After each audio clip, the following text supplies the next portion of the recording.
Hey guys, what's going on? And welcome to Knife's Illustrated Weekly Knife Reviews, where we share some of our favorite knife review videos on YouTube right here for you. First up, Advanced Knife Bro, who shows up the lockup and deployment of this Cold Steel Spartan, a $130 tactical folding knife. The lock is so strong it's known to hold at least 800 pounds of the substance of your choosing. There are plenty of videos on the internet by Cold Steel that pit the Triad against weaker beta locks from other makers. I now have 4 knives with this lock, and I've yet to have one fail during the most vigorous of baton sessions. The Spartan is flingable with a good solid wrist pop, to the point where I have to try a few times to work up to it. So you fling it hard. No, harder, like a man. Or you could use your thumbs too. It's kind of a lot of travel for regular sized hands and thumbs. Maybe it's easier to open two-handed. It also has that thumb disc that with a lot of practice, while no one is looking, you can actually have it deploy as you pull it from your pocket. And next, BlackScoutSurvival gives a good overview of the Survival Lilly's APO-1 knife, which sells for about 130 euros. Looking at the knife, what we have is All-State steel. I'm not real familiar with All-State, but just, using this knife is actually working out pretty good. It's still retaining a pretty good sharp edge. I think All-State you do have to sharpen more frequently. I know back in the day a lot of knives were made in All-State. It was a very popular steel. So we have a saber grind here. We've got a kind of like a clip point here, good pointy edge for doing fine work. We've got some jimping here. You kind of see there's a forward angle of the knife, so when you're using it, it's good because it's the blade's kind of forward. We've got black G10 handles, various hardware. This one's got a satin finish. I think she has like a blackened finish as well. You've got a good sized lanyard hole there, and you can hammer with that. Obviously full tang, and I think it's 5.5 inches.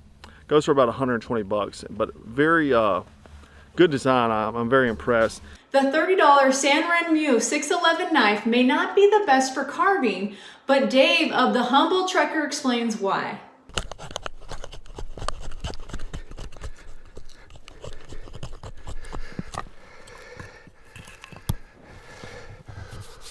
Welcome back, guys.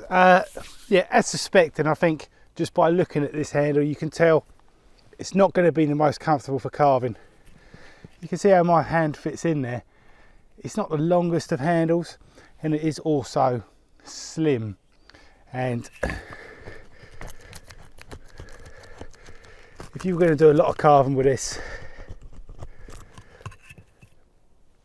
you're going to get some pain there in the crook of your thumb there. I'm feeling it from this handle, and you're going to cramp up.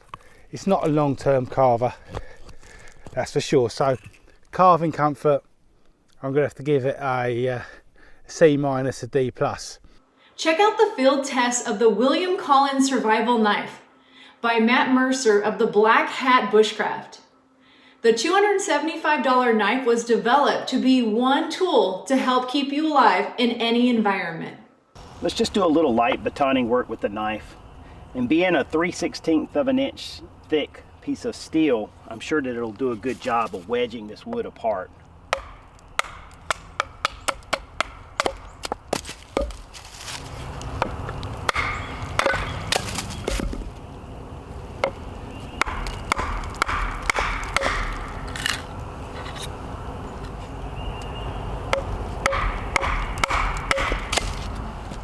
One of the things I noticed that with this little point right here, when you go to baton, it gives you a nice little starting point. Just kind of prop that point right there. It kind of bites into the wood, and it makes it really easy to get set up for batoning.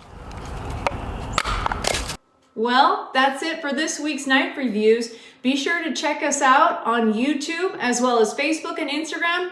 Like, check, comment, and let us know. Who do you want to see on here?